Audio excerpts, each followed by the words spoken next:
How's it going, folks? Lepidoptera here with a deck profile. I haven't done this in quite a while. Unfortunately, it's not a Mega Colony one. As disappointing as it is, I'm sure. I'll have more of those up eventually. I'm actually not hanging on to this deck, and I figured I'd do a deck profile on it while I had the opportunity. So this is preset. What is it? 13? No, not 13. 12? Preset 12, where Makuro comes out. So obviously this doesn't have that in it, but I've had a lot of fun with Dominate. I feel like it's an interesting mechanic. I like that that's what they made as an alternative to Nubatama's previous playstyle where they discarded.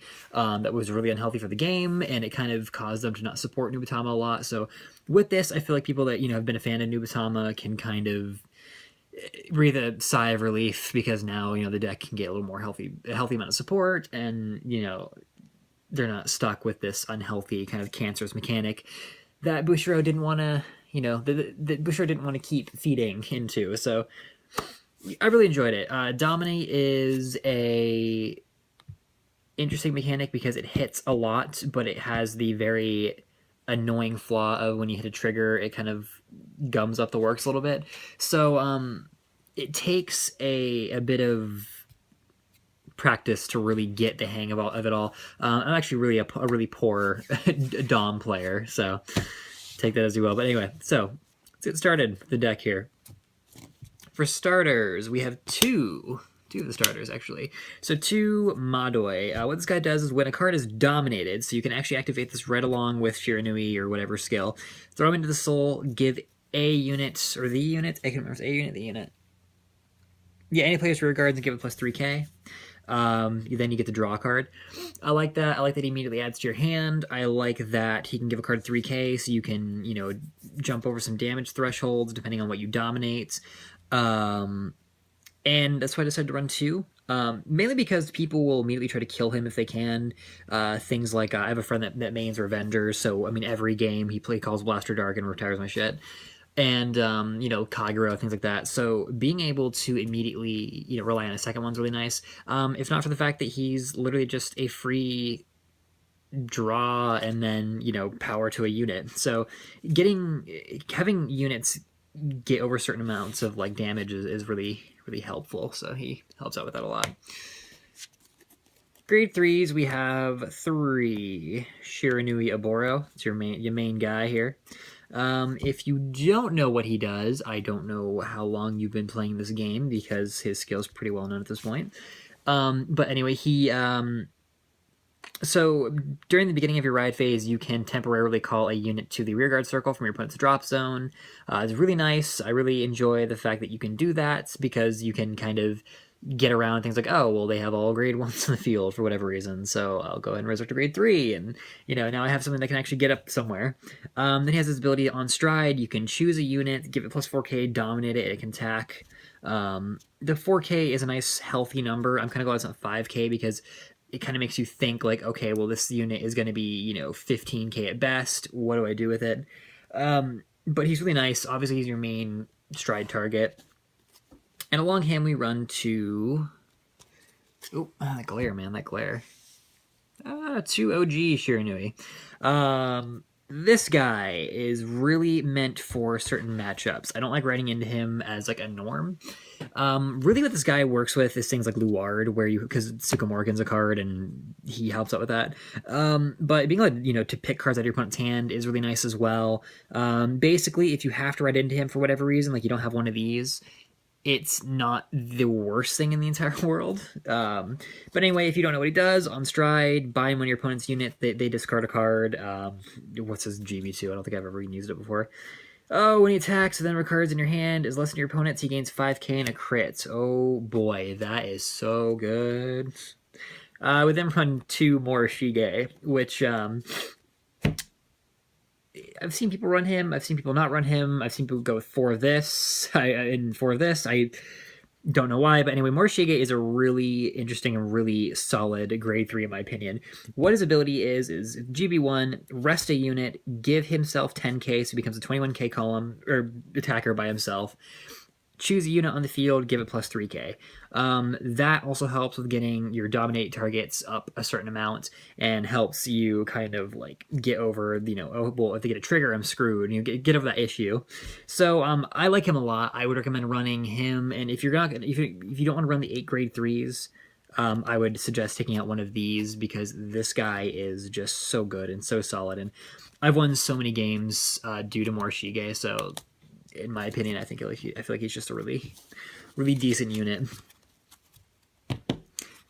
Rocking them Makuro sleeves too, by the way. I've been in love with double sleeving. Just as a random note here, double sleeving has been like a huge thing for me recently, and I'm in love with it. I don't really know why. For grade 2s, we have 4 Furai. Furai. His 2 abilities are actually really nice, both of which are he's our best grade 2 basically. Every time a unit attacks, and it's a unit, so whether it's yours or theirs, he gains 2k. Really nice. He's an 11k attacker. I mean, at minimum. And his ability is once per turn, Soul Blast 1. You can call a unit from your opponent's drop to rear. That way you can fill spaces up for things like Mugen Lord, or in case you happen to, if your opponent has nothing on the field, or nothing of value really, you can, and you've just ridden into your grade 3 for the turn, you can of course just use his ability and get whatever you need back. So I like it a lot. And of course it goes away at the end of the turn. We then have 4 Genkai. His ability is when a dominant unit attacks, you +1, Soul Blast 1, draw a card, he gains 2k. Him being able to hold his own on a column is really really helpful. Being able to draw is helpful because this deck does not cultivate resources as well as you would like it to. So yeah, really solid card. Love him a lot. And then your last grade 3 is going to be 3 of the 10Ks. You can run whatever one you would like. I've seen this guy go up to all different kinds of numbers. I personally just like the 3. I don't feel like the 10k base thing is as crazy helpful as you would like it to be, as I would like it to be. I don't know, it just, people always seem to get around it regardless. Running into him is obviously your best play, and if you would like, I would probably recommend going with 4 of him and maybe like 3 Genkai. I've seen people go 3 of each of these and 5 10Ks. There's all kinds of numbers you can jump to, though personally I don't know, like 3. Grade 1s, we got 4 doggos. I love this card so much because the deck box that I've gotten with it is just absolutely perfect. Yeah, this is your shred fodder. Definitely run 4 of this because I mentioned before that matchups are very important. So being able to grab this whenever you need it to is super helpful. Have this in your hand for, again, like Luard is a huge issue. So, being able to remedy that situation is nice. We then have, we'll talk about that one later, actually. It's kind of a long explanation. We then have 3 Tenrai. So this is like a Generation Break Dreadmaster on crack, basically. Now, what he does is on boost or on attack, if he hits, if the boost attacker hits or he hits, your opponent discards a card, you throw him into Soul. This card also allows your Vanguard to be part of all nations and all clans, which is really, really helpful. That just helps like dominate abilities. Really, it hasn't come into anything that, like, nothing's really come of it in my experience, but he's there for a reason. The reason why I only run 3 of him, though, is because I run 2 Scizuri. Now, actually, I'm sorry. The 4th one went to the second one of this. But anyway, another grade 1 space that is, I guess, valuable to using him. So I ran 2 Scizuri, and big reason. Nobody really runs this card. I think most people go for 10 guy. I think is his name. The Into the Soul countercharge one. Problem is, I never had a problem with Counterblast. I just had a problem with hitting hard, I guess, and this guy, I feel like, kind of does that really well. Every time a dominated unit attacks, he gains 3k. at minimum, he can be, if he's left on the field during your before you stride, he is a 13k booster and or attacker.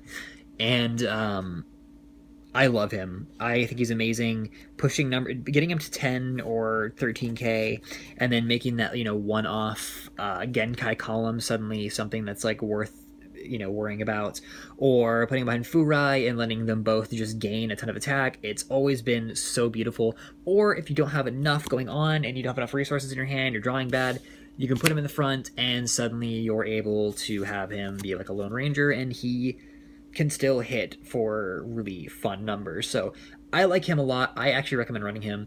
I mean, I like the aggression that he brings into the game. Of course, if you'd rather run 10 guy, I perfectly understand that and perfectly encourage both options. But honestly, I would try him out. Anybody who plays this deck, he's one of my favorites. And for the last of the grade 1s, we run 4 of the Recycler ones. Every time a dominated unit hits, you can take 1 copy of them from the drop zone, put it at the bottom, and then take another one into your hand. So, yeah, I just like being able to recycle. I think he's pretty great. Again, I don't have a huge problem with counterblasting, so the unflipper PGs just weren't necessary in my opinion. Oh, anyway, back on to making decisions that will make people hate me. Trigger lineup, we have 6 crits, being 4 of the unflippers and only 2 of the no-roys. I'll explain this in a little bit.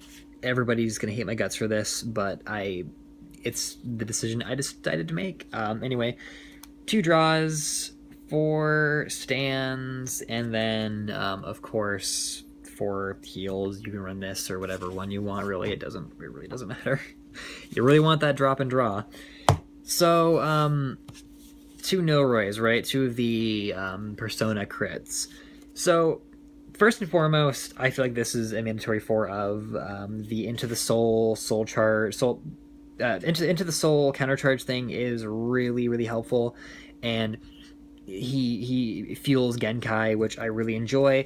Things like Tengai are also great, but this is whenever I can throw this in as early into the game as I want. I can do it before the main phase. I don't have to wait till the end. I can use it to set up during the same turn that I'm going to use it. So I shouldn't have to really explain why he's at 4, but that's obviously it's pretty normal. So the next thing up would be the 2 draws, and really this just boils down to me needing combo pieces as fast as possible, and draws really speed that up. So I like being able to nag this off like an early damage check or something, and not to mention adding him to the soul and giving a unit plus 3k. So again, when you're not having you don't have a ton of resources, being able to throw him into the soul, have Genkai be 11k on his own, and then using him as like soul fodder is also really handy.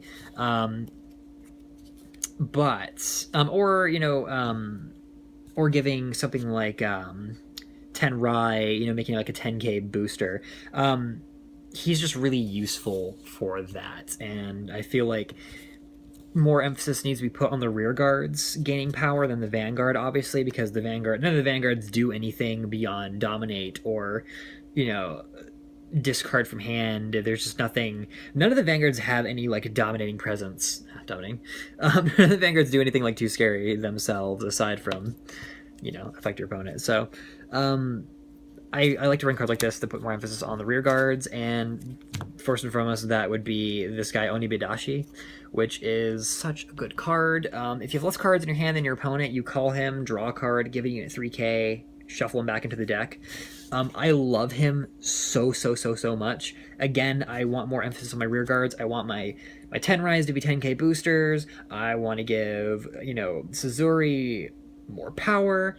I want to stack more power onto Genkais or Furais, whatever I'm doing. I want more power on the rear guards, and I want these stand triggers to add more aggression and more attacks onto it.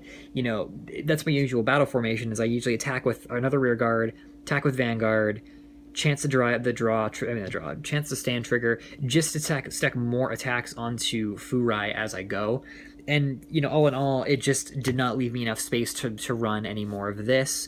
Now, if he was a cheaper option, I would probably get 2 more as well. But again, it's just for something that I didn't really I was pretty indifferent to running 4 of. and for how expensive he was, I just thought, like, you know what, I'm gonna roll 2, see how it works, and it really works out. I like it a lot. So, you know, some people may hate my guts for that decision, but yeah, again, you know, you are more than welcome to do whatever you'd like. I don't think it's really any more or less of a detriment if you run 2 more. I just personally did not want to do that. So for strides, we have 1 King Goku Tembo. So aside from looking amazing in his artwork, he is there for when you're being denied damage. It happens quite a bit, and being able to whip him out and catch your opponent off guard is pretty amazing. I also like to use him when I've run out of King Goku Tembos and I don't have a way of like cultivating a lot of a field for my opponent. Happens enough that I've gotten like really decent use out of him. So we also have his partner in crime here. How the fuck do you say his name? Gedat Suraken. On swing or on hit, discard a card. So either way, whether he does or doesn't hit, your opponent's losing cards out of their hand, whether they guard him or don't. So I just always saw him as another like damage denial, you know, win-win. We then run 4. God, what the fuck's his name again? Magun Tenbu. God, can't believe I forgot his name. Magun Tenbu is a super solid stride that wins most, if not all, of my games for me. His skill is Cannibal 1 to flip a copy of himself. Choose a unit, and on your opponent's side of the field, dominate it, and it gains 3k for every face-up unit in your G zone. So it's 3k right off the bat, and then if you can wait and hold off like till late game, it stacks up and actually hits for ridiculous numbers. I love him a lot. I love the fact that I can make a whole mess out of very little that my opponent has on the field. Because your opponent is really just going to try to play with the bare minimum, and being able to punish them for that, or really just respond to it in an aggressive manner, is just really amazing. And then we run 2 Mujin Lord. Simply because I literally never, even when I first got the deck and I ran 4, never ever in all the games I played used him any more than one time. Mainly because he's just a make it or break a card. And I like to hold him off till the latest of late games because obviously, I mean, I shouldn't say obviously, but because in the end, later on in the game, so he gives 4k to a unit for every face-up unit in your G zone, and then dominates your opponent's units. When there's extra slack, you can give your units plus 4k, which is what I did most of the time. I just didn't feel like he was worth running it any more than 2. Again, you can if you'd like to, but there are just so many other options in the Nubatama lineup that are so fun to use and so good that I felt like taking out 2 of him was perfectly acceptable, and it just worked so well. And again, you know, he has a really good card, but I never used him more than once, so take what you will out of that. Then run 1 Tsukamorikan, who is best bay stride. Cannibal 2, flip whatever. Your opponent binds their entire hand down to 4 cards. You do this on a Shiranui. Basically, regardless of what you're striding this on top of, your opponent's hand's going to go down to 3.